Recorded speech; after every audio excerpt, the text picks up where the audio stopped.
Hey, welcome to Project Recovery, a podcast about addiction. More importantly, it's about recovery. I'm Casey Scott. That's Dr. Matt Woolley. He's my good friend.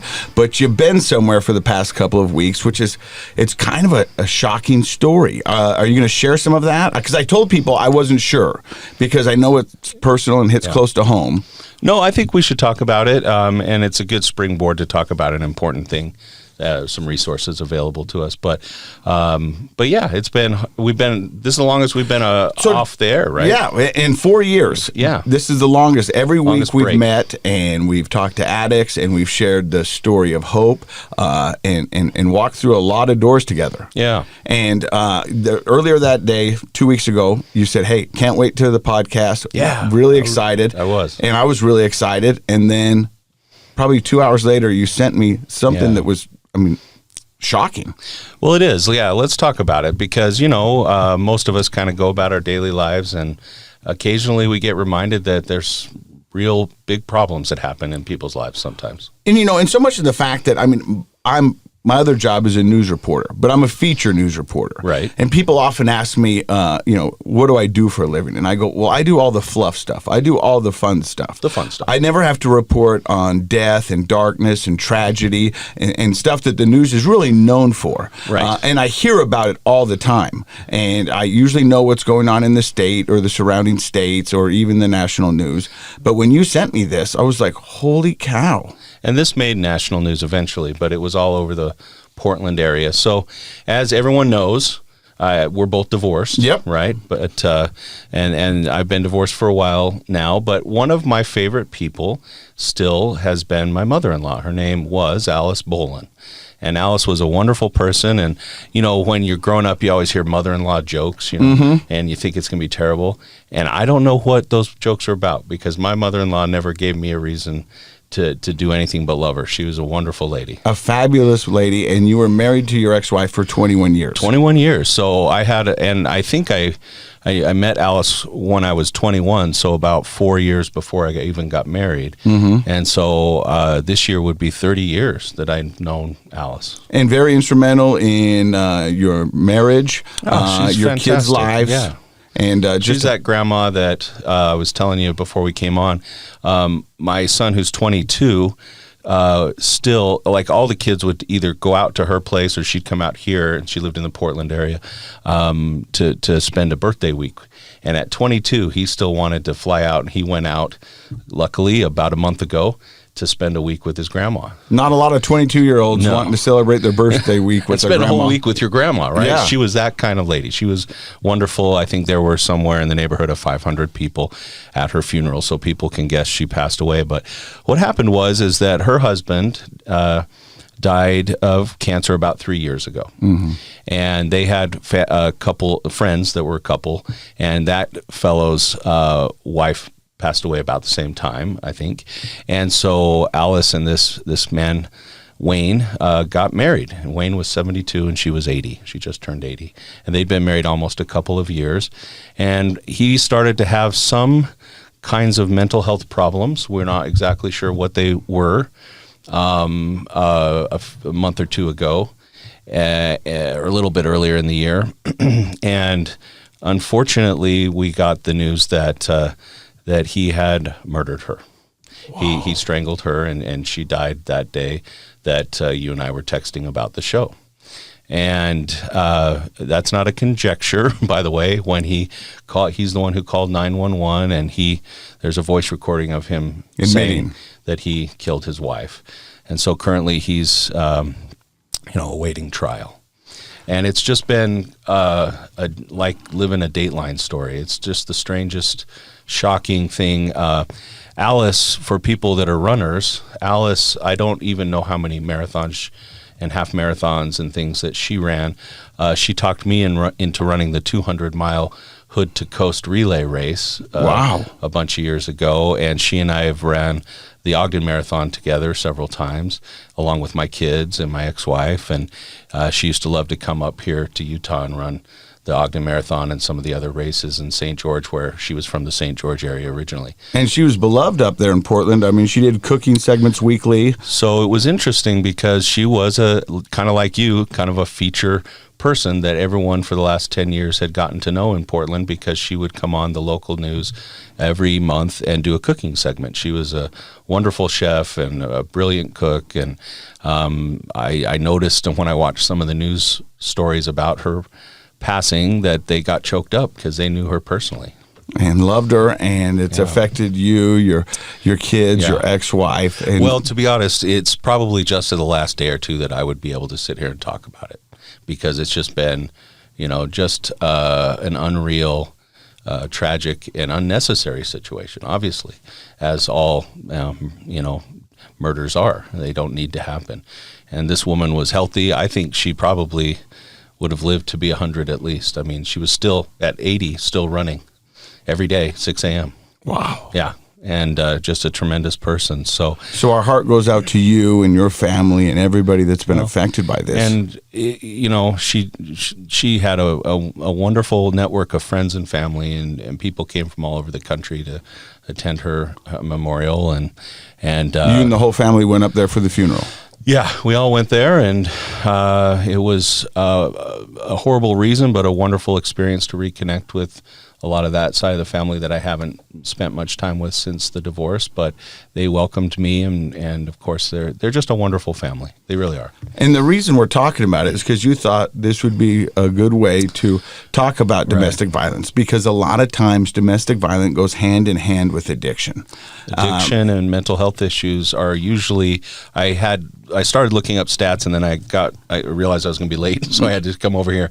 But the vast majority of domestic violence situations either involve some sort of substance abuse or addiction, or mental health problems. And then if you want to peel that onion back even a little further, addiction, goes hand in hand with mental health. Sometimes it's self-medicating. Sometimes it's a result of addiction. And so, it's all intertwined. And so you've got a number there, and you've got some information that we can hand that if you find yourself in this situation, right? There's, and it's such a crazy thing in our family situation here, because this woman lived such a peaceful, positive life. She really was a friend to so many. So you never know when something can change in your life, and you find yourself in a situation that you never thought you'd be in before.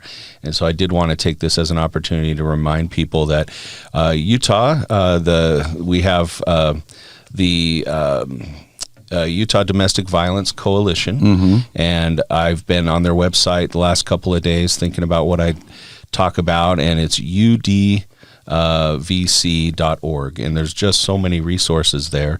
One of the resources is a 24-hour, it's a crisis line, but it's also a resource line. They call it the Link line, and that number is 1-800-897-LINK, which is 5465. Read that for me. I have my glasses. Did I get that? 1-800-897-5465. 24-hour crisis line. Look them up at udvc.org. That's the Utah Domestic Violence Coalition. Yeah, thanks. And intimate partner violence is kind of the new term, IPV, intimate partner violence. And I learned a lot on their website. If you think that in your life or the life of your friends or family there may be some domestic violence going on, I would highly recommend going to their website, looking at their resources. From the top of the state to the bottom of the state, there are many shelters and places that you can go if you need to get away from an abusive partner. And they have the addresses and links right there. You can call, and they'll have a space for you if you need to get safe. And so I just, want to take this horrible tragedy in our family's life as an opportunity to spread the word that you don't need to live with domestic violence. Please, you shouldn't. You shouldn't do it. It's not good for anyone, including the abuser, to continue to have that opportunity to abuse. And so I would say, please reach out, educate yourself, find the resources, and keep your friends and family safe. This podcast has been designed to help you be prepared for addiction, and that's what we kind of want to do, is prepare people rather than make them react. And in so many times in those situations, you have to react because you weren't prepared. You didn't think this was going there. So knowledge is power here. If you or someone you know might be experiencing something like this, give them this website. Let them take a look at it and see that there are resources out there, and there's ways to get you and your family into a safe place while dealing with whatever's going on at home. Absolutely, yeah. Please do that. Well, I'm so glad you're back. I missed you immensely. It's good to be back. It's good to be back in the good routines and be here with you and Josh. I love you guys, and I love meeting our new guests that we always have. And it's a bright. This truly is a real bright spot in my week. Well, one of my bright spots every day is I get to see this lovely face at the gym. This is CaMi with a big M, and this is her daughter Kayla. And yesterday we were talking because I knew she was coming in, and I said, "You know what I am?" And she goes, "What?" I go, "I'm a hug dealer. I deal in hugs." You know what I mean? Only Casey. Yeah, I'm a hope dealer. I'm dealing in hope. That's what this podcast is all about. Hugs, not drugs. That's right. Up with the hope, down with the dope, I say. I'm hanging out with CaMi and Kayla, and CaMi reached out to me probably, she says, about a year ago. Yeah. And it was one of those Facebook messages like, "I don't know why I'm doing this. I don't do this. But for some reason, I need to talk to you, and I need to figure out what I can do to help with my story." That's wonderful. And so I remember I was waiting for my son a guitar, and I called her up, and I was like, "Hey," and we just talked for a second, and I said, "Whenever you're ready to tell your story, it's here for you." And, then we kind of went dark, huh? Yeah, then it was quiet for a little while, and then I bumped into you at the gym, and game on again. And so then we've been talking quite a bit lately, and I see her at the gym almost every day, and her daughter Kayla works the front desk. And every time she's working, I have my earphones in, I come by and I just tell her who I'm listening to. Yeah. So it's either like Britney Spears, Everessence. Everessence? Who is that? Evanescence. I was just trying to be hip there. I butchered that. Fumble. But I'll recover. Yeah. We will rebuild. Yeah. You know what I mean?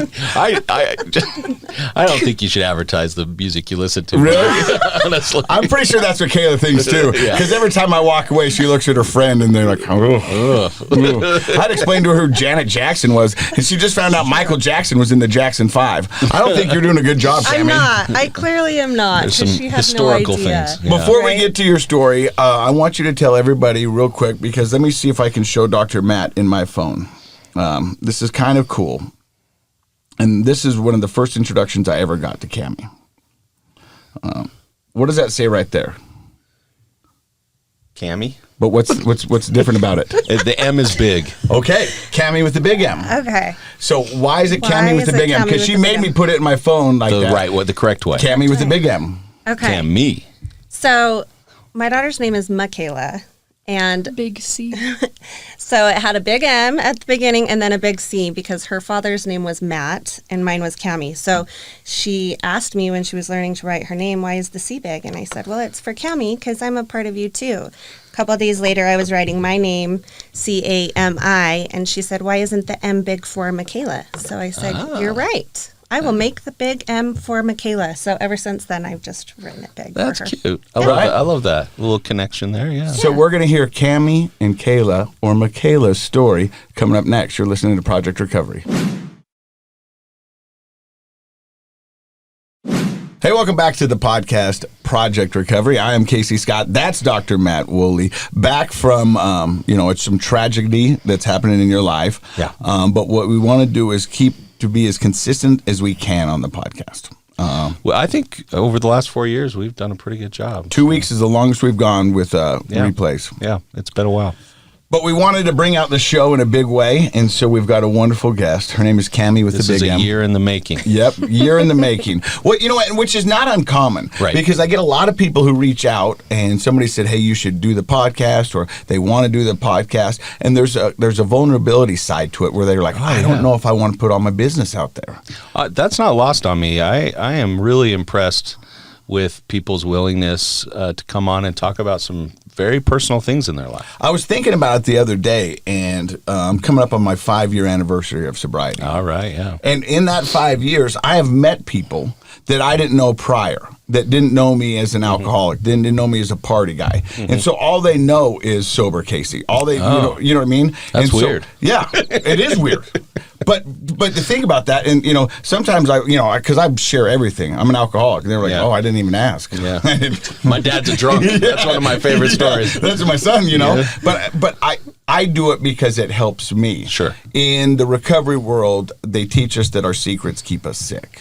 And so for me, in the way I work, if I feel like I can get over on you and I'm pulling one off, there's a little bit of high that goes into that. So I don't like to even have that kind of wiggle room. Good. So I just own it. And doing the podcast and doing the stuff for KSL TV and all that stuff, my story's pretty much out there. Yeah. But we'll have people that want to do the podcast, and then the day before they're like, "Ooh, no, I don't think I want to. I don't Which want. I get it. I don't want to put it out there." Yeah. And I don't know, CaMi, if that was your situation.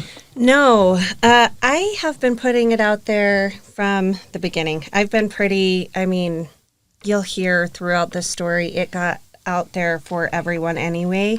For me, I've been working in treatment centers, so I'm able to share my story, but this is kind of a different setting. Yeah. It's different when you're connecting with women face to face. You're able to give something, and I know this is on a bigger scale.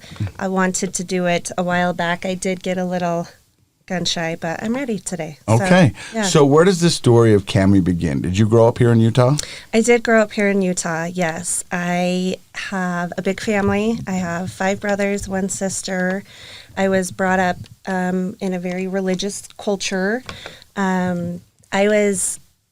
I would say, one of the black sheep of my family. I started partying at a young age.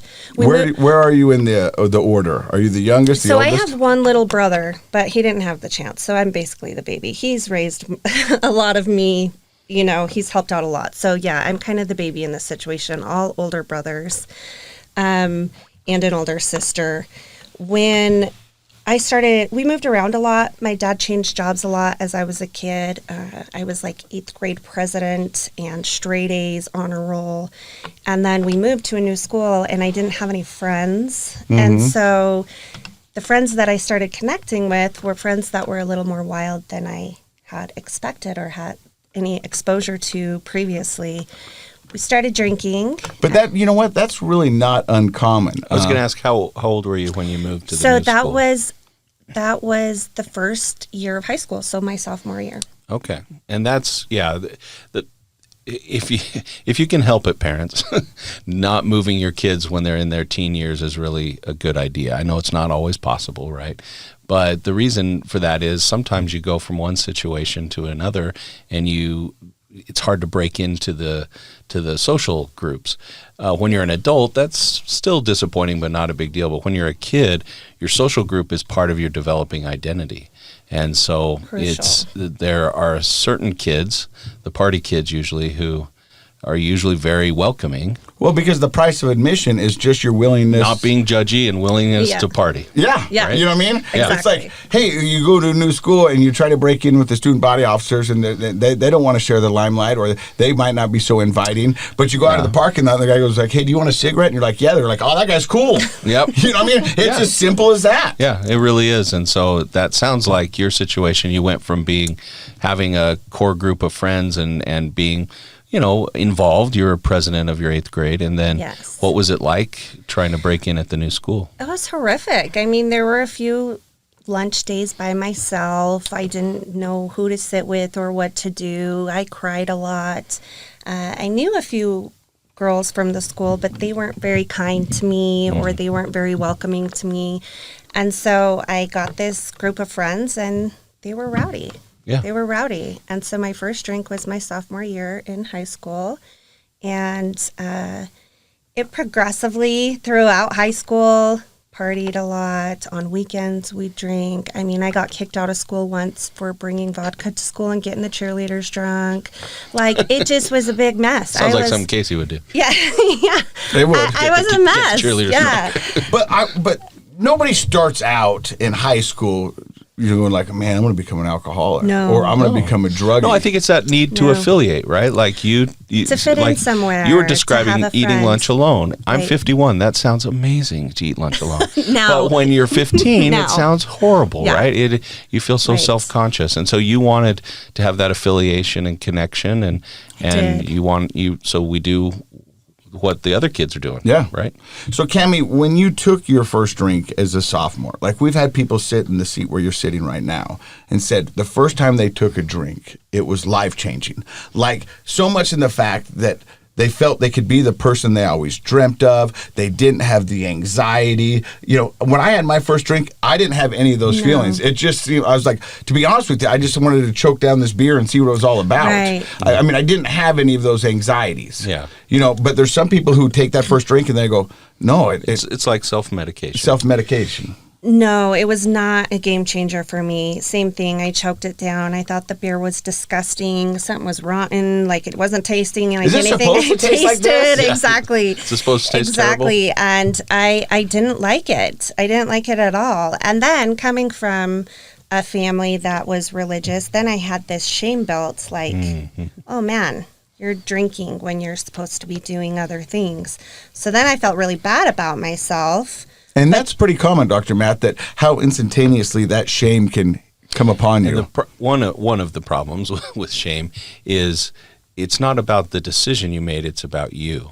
So instead of saying, boy, that was a bad choice to take a drink, I shouldn't have done that behavior. I'm a bad person. I'm a bad person. Yes. That is detrimental to a developing ego, to the self that you want to be, is to start thinking of yourself as a bad person at such a young age. Yes, I thought I was a bad person. I thought I was damaged. I thought that I didn't belong in the culture that I was brought up in. So As silly as it sounds, many people think they're instantaneously going to hell. Yes. Yeah, well, Yes. You know what I mean? Yes. I'm in hell now. Right. You I know? broke the rule. Yeah. Yeah. And which is tragic.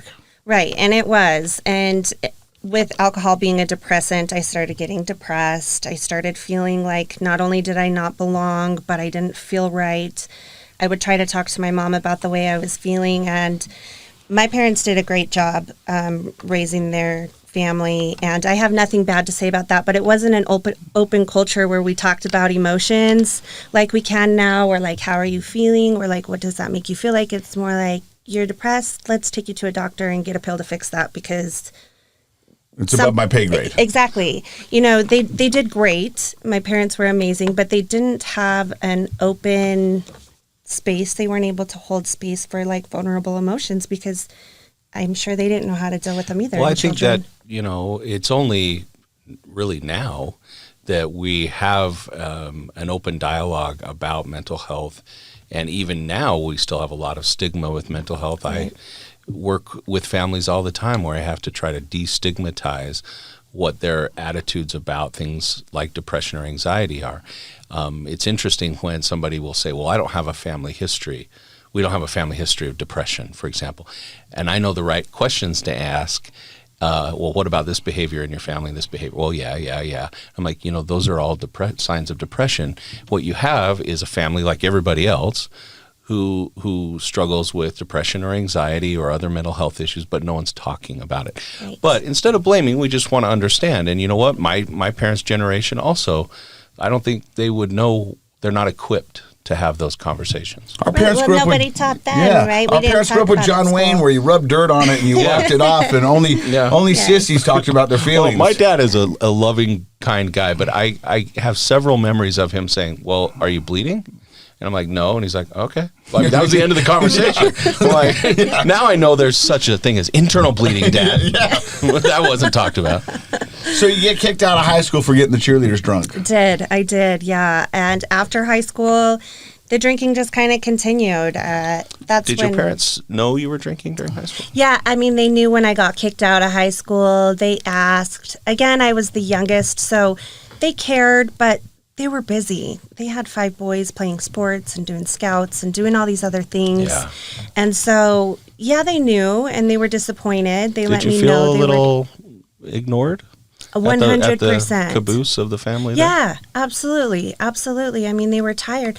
They were always there if I needed them, but maybe not in the correct way that I needed it. And now knowing that, I mean, I don't place any blame at all on my parents for what I went through. They were a saving grace multiple times throughout the experience. But yes, I mean, there's definitely some trauma built up around the shame from the religion. There was some trauma built up around not fitting in with my family members. There was trauma and different things that feeling ignored, feeling less than, feeling different. I mean, they started in high school, but just accumulated. Yeah.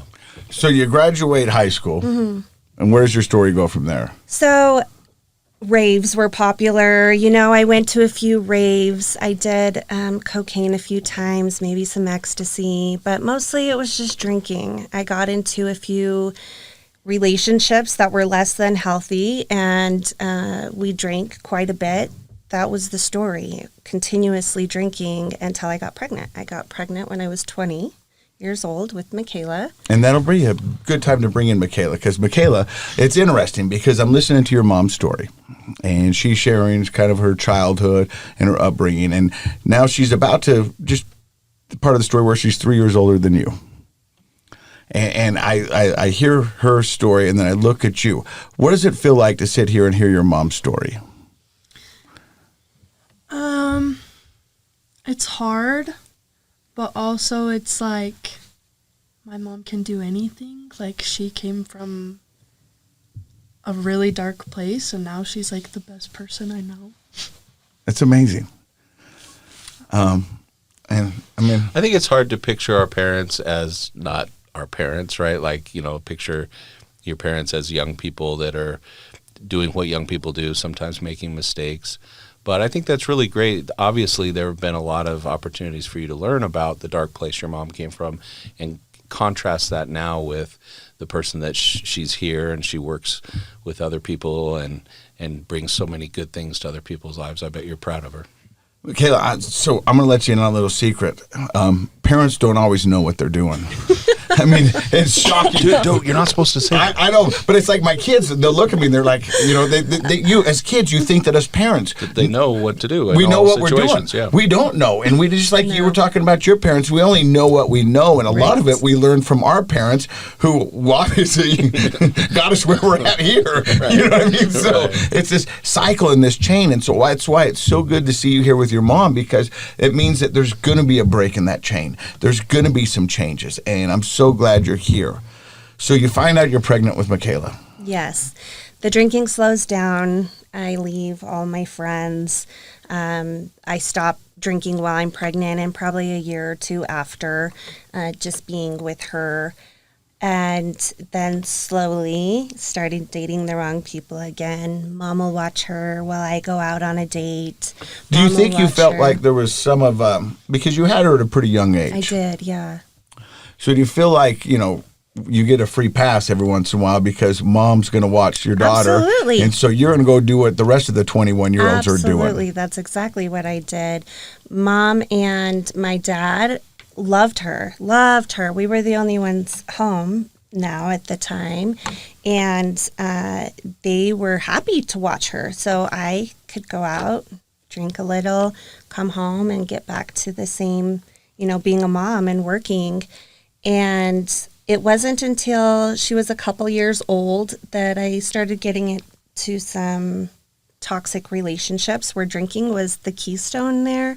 We drank away from Kayla. I didn't ever drink really in front of her when she was little, but I'd leave, go do the drinking, come back.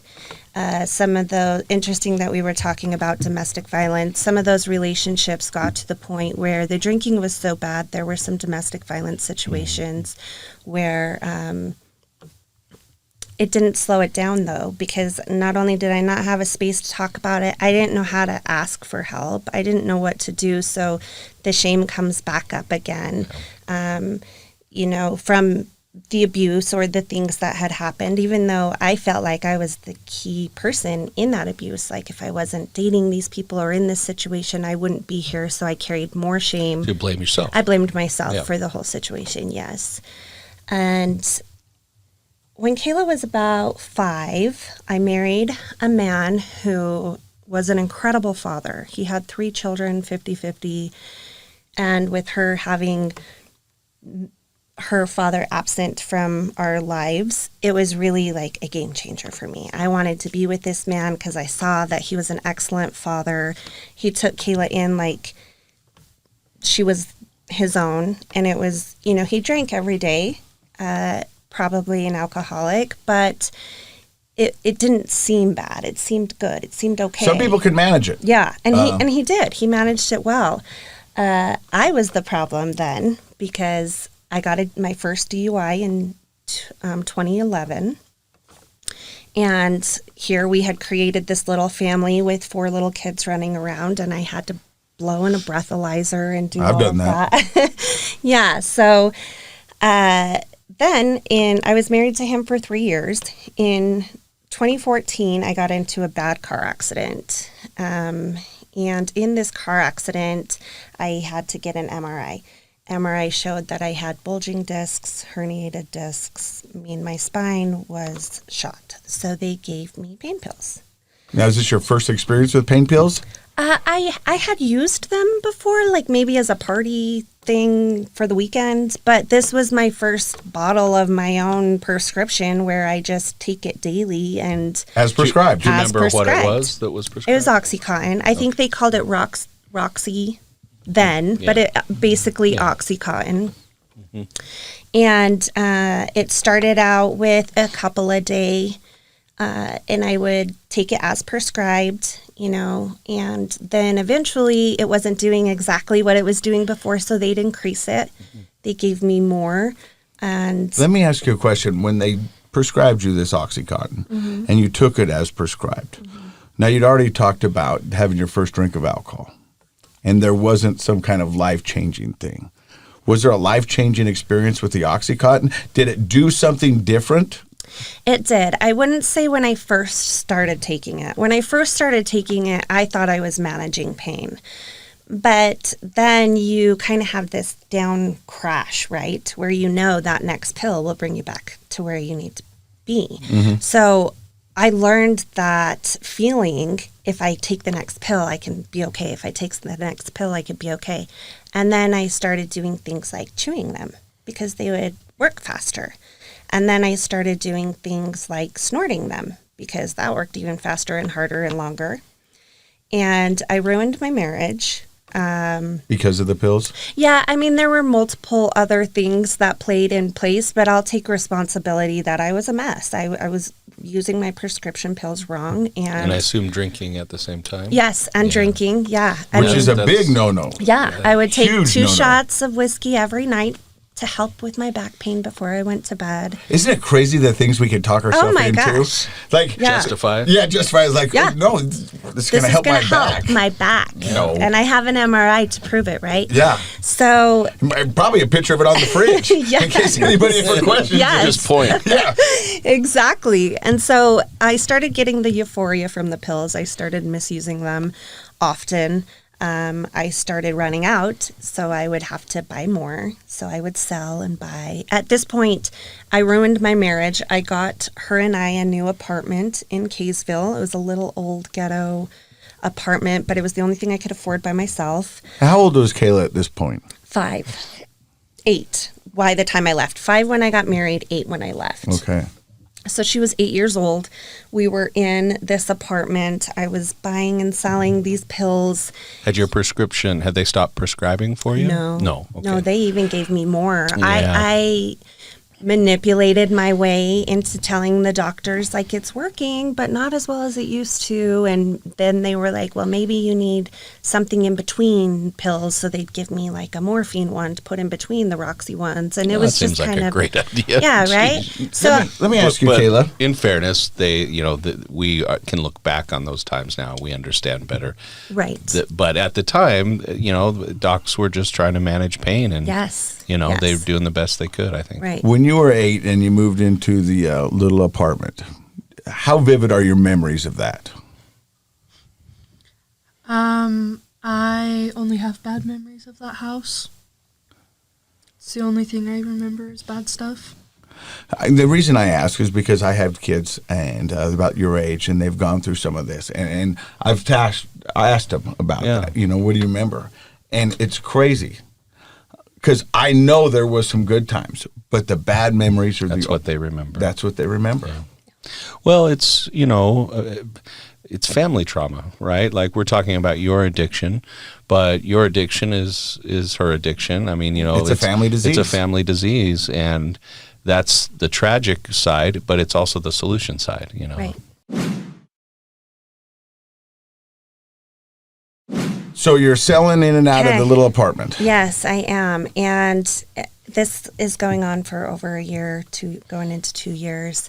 And I finally decide I'm going to stop. Like, I'm going to stop because I ran out and I didn't have any, and I was so sick. So I'm like, okay, this cannot be good. So I asked my parents for support. One of my parents took my daughter, and the other one would sit with me while I was in full-blown withdrawals. So you're doing it by yourself? I'm doing it by myself and my parents. Dope sick alone. That's pretty tough. I mean, restless legs, vomiting horrifically, crying. I was in so much pain. I literally thought I was going to die. Kayla, you probably know this because you have such a great relationship with your mom, but for our listeners, I mean, we've had people who've gone through withdrawals who said they prayed for death because they didn't want the withdrawals. I mean, it was worse. Death was a welcoming thought compared to what they were going to have to go through with withdrawals. And you didn't know at the time, but that's obviously not recommended because it is dangerous, and sometimes people can have cardiovascular incidents or pass And I had away, no idea there would be people to support me if I had just asked, like professionals or show up somewhere. And again, that's an improvement in our culture that we have more of those and we talk more about them, but going even just 10, 12 years ago, people didn't know. I can reach out. There's a place I can detox. That's a thing. I mean, insurance will cover some of it. Yeah. I mean, it's insane. Yeah. So you're detoxing. Your parents are tag teaming back and forth, watching your daughter and watching you. Yep. I became very depressed. I had disassociated so much because of the pills over the past couple of years. I wasn't comfortable in my own skin. I wasn't able to be comfortable in social settings. I wasn't able to talk about my feelings. I was a mess. So what was your plan after just going cold turkey? Was your plan just to kind of reintroduce yourself back into society? Or was there... I mean, I didn't have a plan. My plan was the drugs were the problem, right? So once I remove the drugs, I'll be healed. And that's all I knew. That's the extent of what I knew. So I was just trying to remove the drugs. My neighbor at the time, who has now passed, and she came to me and said, I hate to see you in so much pain. I hate that you're going through this, and I want to help. And I believe that she truly did want to help. But the only way that she knew how to help was in her own way, and her own way of coping was with drugs. So she offered me, she said, you've been in years of downers. Do you want to try uppers? And she had cocaine there and some meth there. And I was terrified because I hadn't touched anything like that in so many years. But I was so sick and so vulnerable and so scared. I was like, yeah, I'll try it. I'll try anything. So I tried it, and instantly I could clean the house. I could play with my daughter. I could walk around the block. Like, I'm good. It took away the pain. It took away the vomiting. It took away everything that I was experiencing at the time. And so I had no idea that my addictions before were minuscule for what I was about to walk into. So I start using uppers. I start using this cocaine and this meth occasionally, maybe once a week, twice a week. And then it becomes more frequent. That's how drugs work. Yeah. So I know, turns out it's not just a one-time thing. No. So I then have a new addiction. My daughter was getting very sick at the time, often. I'd take her to doctors and doctors and doctors and doctors. Nobody knew what was wrong with her. she was very fatigued, very ill, and she wanted to spend time getting better at Grandma and Grandpa's house, which at the time I didn't understand because I was trying to do everything I could to keep our little family together. And I made the people that own the apartment redo the entire apartment complex because I found mold. And I was blaming it on the mold that she was sick. It isn't until 5 years later that I can now know I was smoking meth in the house and the meth was making her sick. No. And so as a mother who had a baby at a very young age, the only thing that's ever brought me purpose is being a mother. The only thing that's ever brought me peace, or the only thing that I knew I was sent to this world to be, was a mom. And now that I had failed at that, I couldn't live with myself. This is when I knew the most perfect, the only comfortable option in my soul was suicide. I had made my daughter ill. I had made my parents sick. I had burned every bridge with my family. So the solution was I die. And I had a plan in place. I had everything exactly. Kayla needed to be raised by Grandma and Grandpa because they could give her something that I could not. So while she was away with Grandma and Grandpa, back and forth, I mixed in with the wrong people. I got a job making pretty decent money, but these were some crooked people. They were, it was for a property company, Property Solutions, and I knew they weren't great people. I knew that they were probably stealing money. I knew that there was something not right because I was using with them, but they were giving me a lot of money. Mm-hmm. So my plan was to prove my whole family and everyone that knew me wrong. I was going to buy my first house by myself, and I was going to do it, and I was going to do it right. So I got this house in Pleasant View, built from the ground up. It was beautiful. My daughter moved back in with me. This was going to be a fresh start. And she had a friend that had some family issues also, and she needed a place to stay. So I had her and I had her friend living in my home. And because I was making money, I would buy them whatever they wanted, all the food they wanted, everything they wanted, set them up. It was summertime. I'd go work crazy hours and use drugs with these people who were giving me money. But because I had my daughter back, I thought that I was okay. So many times we think we're checking the right boxes. Yes. My kid's got a house. Yes. They've got food. Yes. They've got clothing. They've I'm got functioning. Whatever they want. Yeah. And I'm doing this so that they can do that. I mean, Yes. once again, it goes back to the justification. 100%. But yeah. And I'm Justified in my assuming brain. you were working through some mom guilt also. And one of the ways, unfortunate ways that we as parents work through our guilt is spend. Yes. Right? We spend that money. Mom guilt is probably understatement of the world. Because I had messed up so badly, the fact that I could give her financial things made me feel like I was doing something. It's tangible. Like it's proof right there. Proof that I'm being a good mom. Yeah. Well, I think you said it, about 2 minutes ago. You were out to prove everybody wrong. Right. I mean, and doing all the wrong things to do it. All the wrong things. I had a brother offer to send me to treatment, but I was too in my ego to say I have a problem. I just built a house. What are you talking about? There's no problem here. I'm doing all these things. I have my daughter back with me. Like, no, I'll stop. Now that I'll stop doing this and I'll stop on my own. Oh, that's the one we tell ourselves, huh? Yeah. I'll stop. Yeah. So I couldn't stop on my own. I had a couple of drug charges. I had a probation officer. I was in an IOP group, and I was fooling the system for months. I was like, I'm going to get off probation, and I'm still going to be using because I'm that good. I'm that good. And that's another lie we tell ourselves. I remember I was telling somebody, after I got sober, an alcoholic, he was like, "Oh, we knew." Yeah. We knew. We knew the whole time. Yeah. You're the only one that didn't. Everyone around me knew. But you do. You think you get in there and you think you're smarter than everybody else, or you don't belong in this group of people because you're not like them. Right. And it's not until we can admit to ourselves that we are like them and there's nothing wrong with them. We're just trying to figure out this whole crazy thing called life. Right. So you're in probation, you're working on it. Yes, and it's Christmas time. We have about 4 Christmas trees up in our cute little house. I have all the presents wrapped under the trees. I have the little girls at home, and I tell her Mom has an appointment to check in with the PO, and I'll be back. That was when the PO said no more and arrested me. He took me into jail and wouldn't let me make any phone calls, so she was home alone.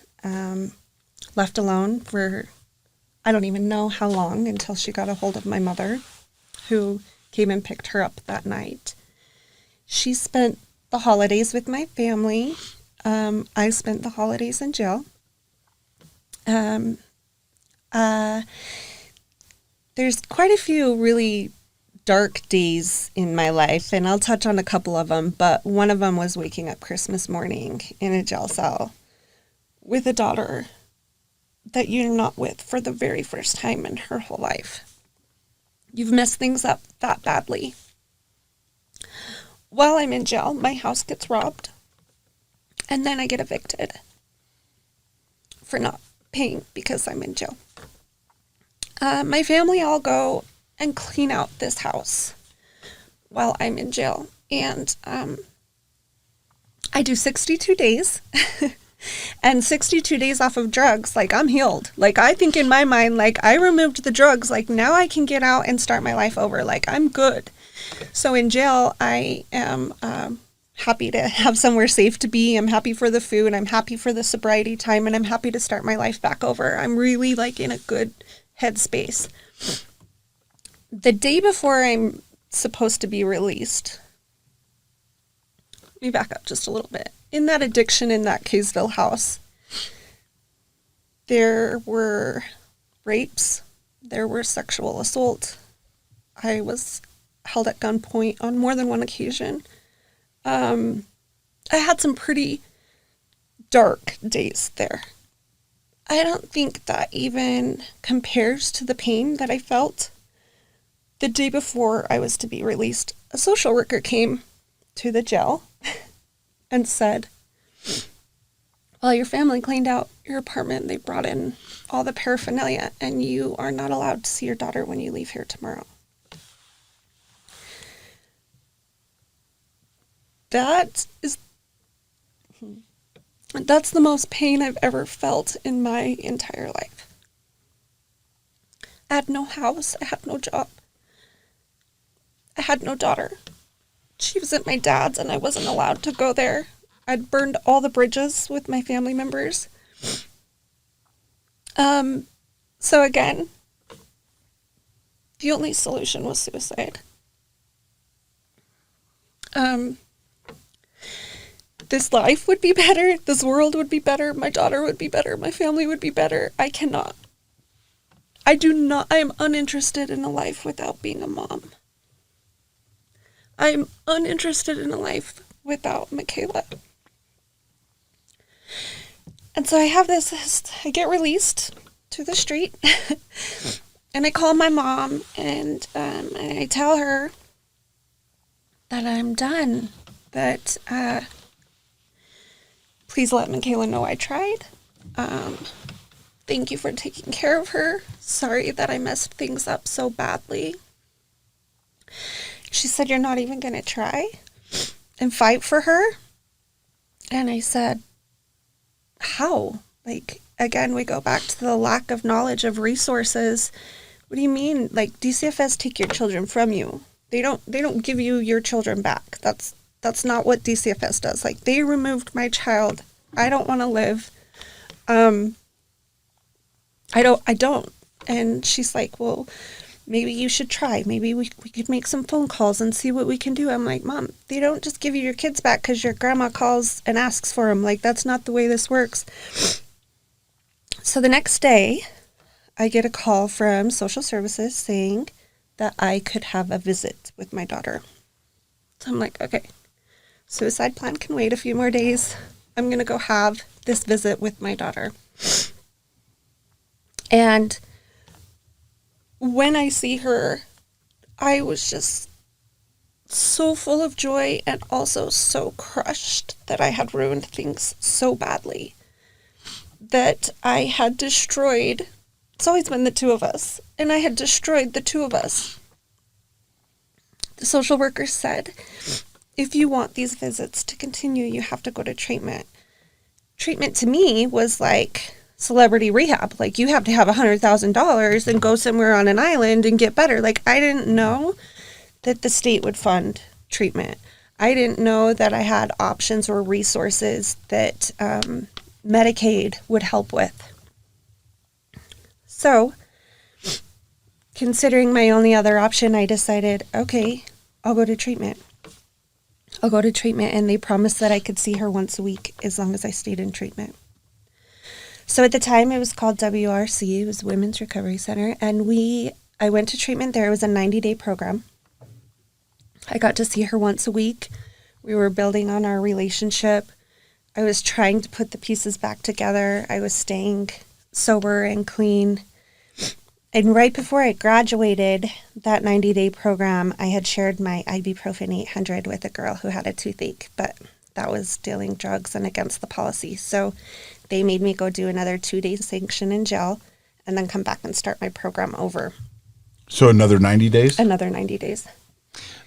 And for the listener who's not familiar with these sorts of things, that sounds overly strict, but from your point, looking back now, why do you think that's now, the I mean, the it's rule? safety, right? It's a prescription drug. And even though I may minimize at the time saying it's ibuprofen, what's the difference of me giving my ibuprofen as opposed to giving my Oxycontin or a prescription drug that's not for someone else? They're to keep people safe, and they were trying to keep me safe in treatment. I just wasn't understanding their logic. Well, and and it's that justification slippery slope, right? Yeah. So even though ibuprofen's not an abusable drug in the way that Oxycontin is, it's that behavior. Yes. And we know in recovery, one behavior leads to another, and it is you a get away with slippery this, slope. what Yeah. I can get away, and Yes. you're And so testing the waters. Today it's ibuprofen, and Yeah. tomorrow it's something else. So Yes. it sounds overly harsh, but it has to be in order 100%. to help It was the a right person thing. get through their addiction.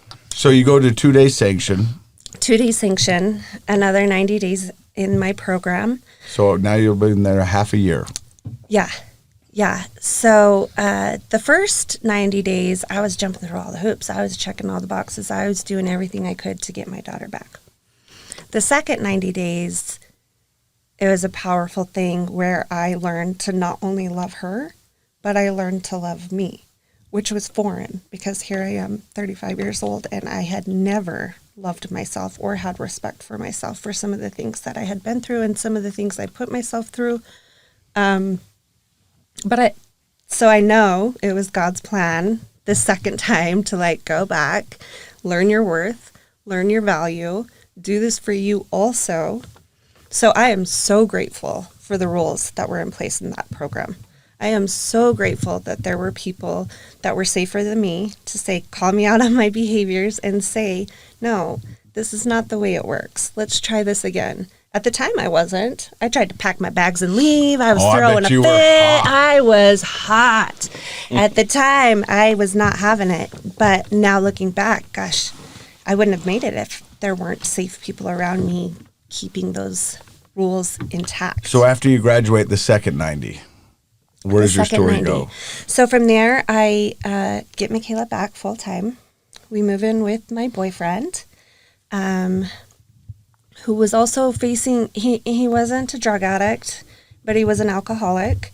And he was dealing with his own demons, dealing with his own stuff. But I justified his drinking because we weren't in jail. I wasn't addicted to drugs. I was fine if he drank. But it became too risky.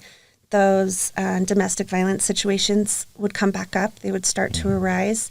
It was difficult for me to do intensive therapy and come home with someone with liquor on their breath. Like, the communications weren't effective.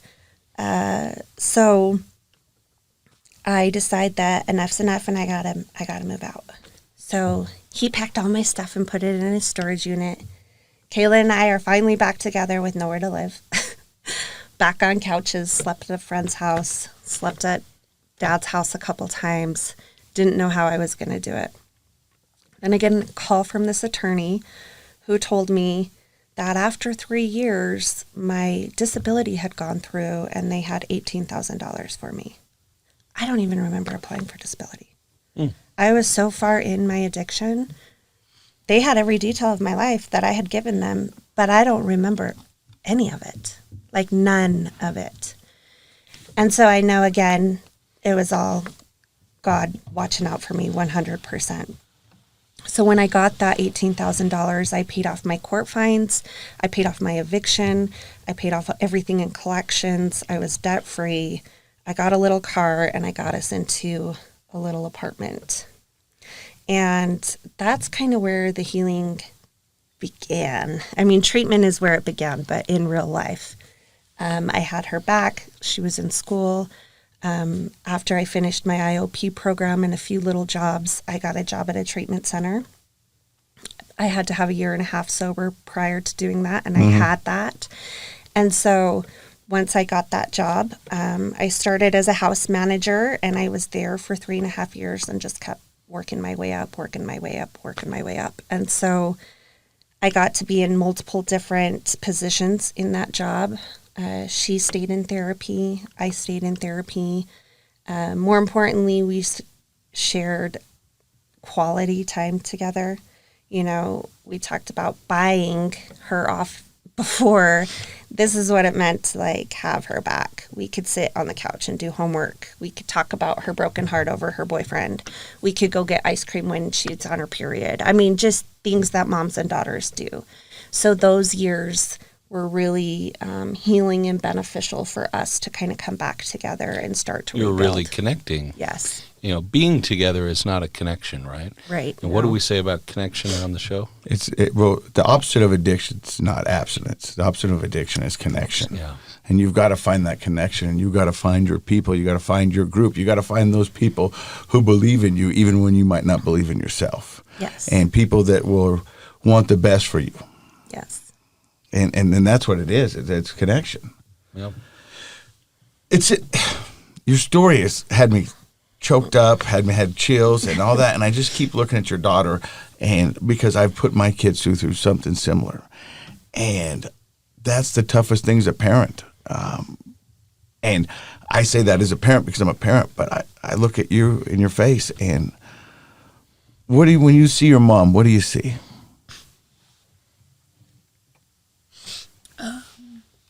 My best friend, my entire world, just everything. My mom's everything to me. She's an amazing woman. I know. This might be kind of a hard question, but Okay. you know, your mom's kind of talking about 2 periods of time in your life with her.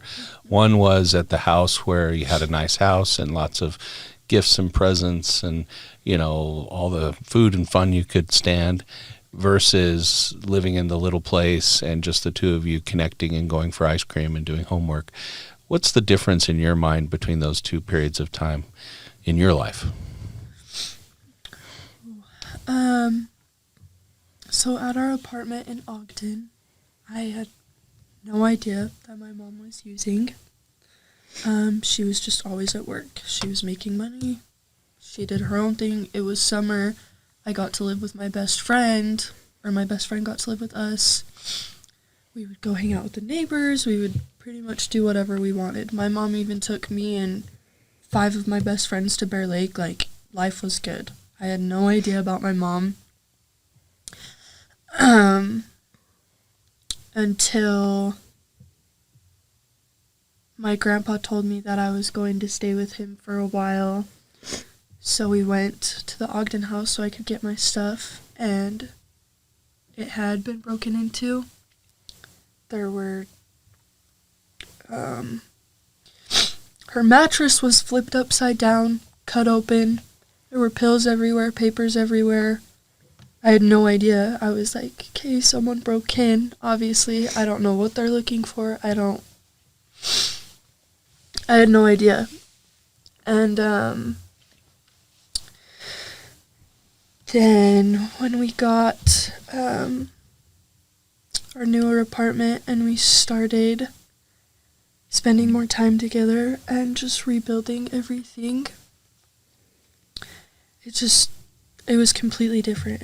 I had my mom back, even though I didn't know about her using until after. But it's completely different feeling. Yeah. It sounds like in the other case, your mom wasn't around as much, but it was fun because there was lots of stuff and freedom. But it sounds, I can tell just by how you talk about it, that it's more meaningful, the second experience of actually connecting and feeling close with your mom. Is that what you're saying? Yeah.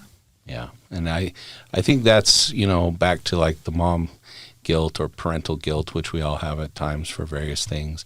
It's we forget that's the real deal, that the real connection between a parent and a child is what the kids really crave and what they really want. The other stuff's fun, if you can get iPads and trips to the lake and all those things are fun, but they're essentially superficial and they don't last, right? Like as you came back to that home and saw it had been ransacked, those things are not important in the way that connections are. And so that's the best gift your mom, gave you was her sobriety and the connection between the two of you. That's and ice cream when you're having your period. Yeah, ice cream. I'm sure. You know what I mean? Yeah, for sure. Are you happy your mom brought up your period on the show? Yeah, that's a good one. I just want to say thank you both for stopping by. And I think your story is going to resonate so much with those out there because here you are and you've been through the darkest days. But you're sitting here next to your best friend, who's also your daughter, and you're sitting here next to your mom. And this is a perfect example of addiction being a family disease. Because when we're in the battle or the throes of addiction, us as addicts think that it's just us. What do you care? This is just me. I'm not making you do drugs. I'm not making you drink alcohol. This is me, and this is what I need to do to get by. I don't know why you have a huge problem with that. It's not until you can look at the tears in your daughter's eyes or read a letter that your daughter wrote that you go, wow, what a selfish son of a I've been, because my addiction has affected the whole family. And my only job, and I know what you mean, the only job that I truly cherish and love in this world is that of being a dad. I mean, it's the ultimate job. And I get to be dad to these guys, and I have done horribly. I've done a bad job. Until you the truth is, that's not true. Well, at that point, I was not a good dad. Well, I know, but you weren't able to maximize your dadness because of your addiction. And I bet you probably feel the same, that the desire was always there, and in bits and spurts you did a great job, but it wasn't until you get sober and you get that junk out of your life that you can maximize your ability to parent and be the best. And I know it sounds kind of cliche, like you don't know how to fully love someone else until you learn to love yourself. Well, until I learned to respect and love myself and my space and keep that clean, I didn't know how to love her fully. Mm-hmm. There's not a day since she's been on this planet that I have not wholeheartedly loved her.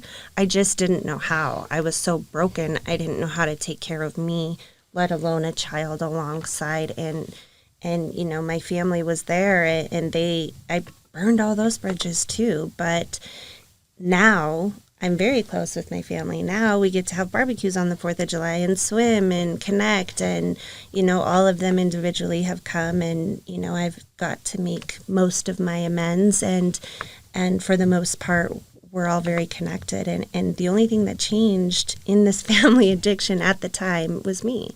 And I think I was the biggest problem. Well, that's a perfect example of not, being sober, not using isn't enough. No.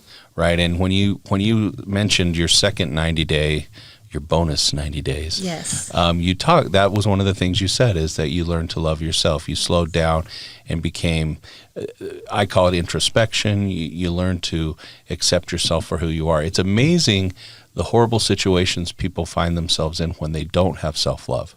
It's an unintended but self-destructive drive that sort of takes over in a person's life. When you really love and respect yourself, you find yourself in fewer of those bad situations, and you find that you have a capacity to do good for others that you didn't think you had before. And I think that going back to your story and moving and drinking at a young age, and maybe getting into situations that created shame and guilt for you, your ability to really know and love yourself was impeded. And one of the terms in therapy, as a therapist, which is one of the things I do, a lot of times people will say, I'm broken, or I feel broken.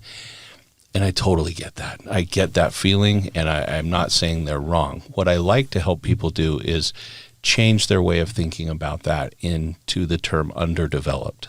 I love the idea of being underdeveloped. Now, we can feel broken, and I'm not going to argue with people on that. But if you can shift your thinking to, maybe I'm not broken, maybe I'm not trash.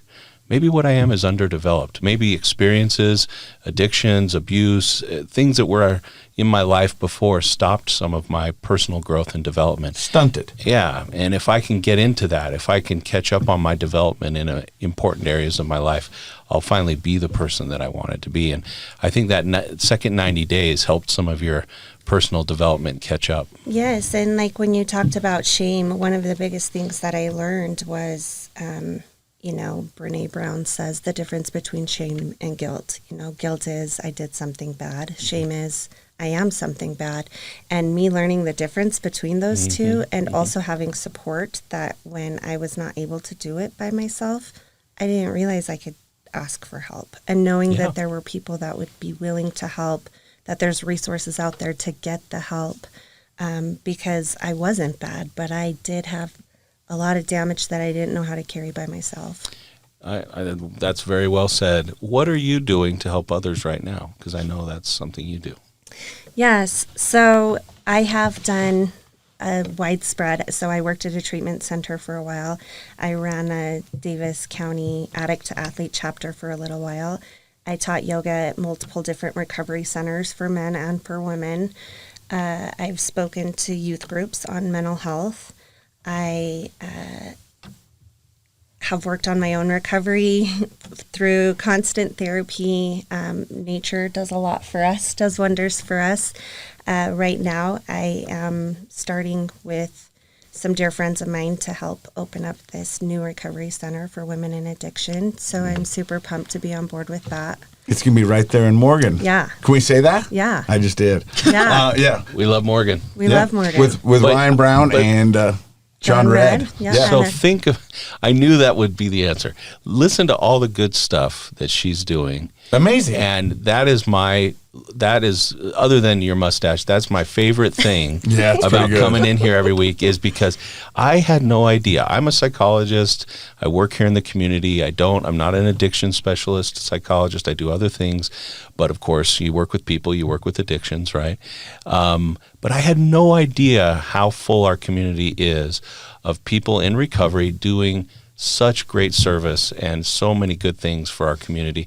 And that's what I love. That's part of the message I always want to get out every week on the show is, you people that are out there, that I used to be one of you, no idea there were people doing such great stuff in our community because they've gotten themselves sober, they're in recovery, and they're giving back. And nobody gives back like an addict in recovery. Well, because that's the promise we made. Somebody helped us out, so it would be selfish of us to keep it. Yeah. Yes. So we're going to give it to anybody who's willing and want. Yes. Well, thank you for stopping by and Yes, sharing your thank story you for today. having us. CaMi with a big M and Michaela with a big C. Michaela got in trouble the other day at the gym. Yeah? Yeah. Well, what was she listening to Britney Spears? No, she was actually spent the night hanging with Snoop Dogg and was late to work the next morning. Oh, you went to the Snoop Dogg show. Okay. I said, you know what? Snoop Dogg's worth it. I was gonna say, if you can say I was hanging with Snoop Dogg, that's why I'm late to work. That should be a pass. Yeah, right? Snoop Well, double O. All the people at the gym That's what I at told 5 Casey. a.m. I'm like, didn't yeah, I think was so. with Snoop Dogg, but I got in trouble this morning. He's like, you're fine. You're fine. Don't worry about it. You hung out with Snoop Dogg last night. What are you complaining for? You're cool. Well, thank awesome. you very much. If people want to Yes. find out more about you, could they follow you on Facebook or, Yeah, or what about absolutely. the news center? What's it called? The news center is going to be Reprieve. Mm-hmm. The website should be launched here shortly. I won't give an exact date because I don't know. Our open house is August 10th. After that, we plan on opening. Reprieve will be a women's center up in Morgan. So, Love it. I love it. I'm See glad. Sandall? Us Morganites are hard. We're slow to change. So I'm glad you guys are bringing some positive change to Morgan County. me too. It's a I love beautiful it. place. Kayla, thank you so much for stopping by and sharing your mom's story with us. Of course. You're an amazing young lady. Thank you. Effervescence. What was it? Evanescence. Yeah, I My love it. favorite is when you came in the other day. You're all, Usher, I can drop it like it's hot. Well, speaking of dropping it like it's hot, we just dropped another episode of Project Recovery. In case you forgot, Project Recovery is what? It's a KSL podcast. Yeah! That's Little John. Okay, if you say so. Pretty sure it is.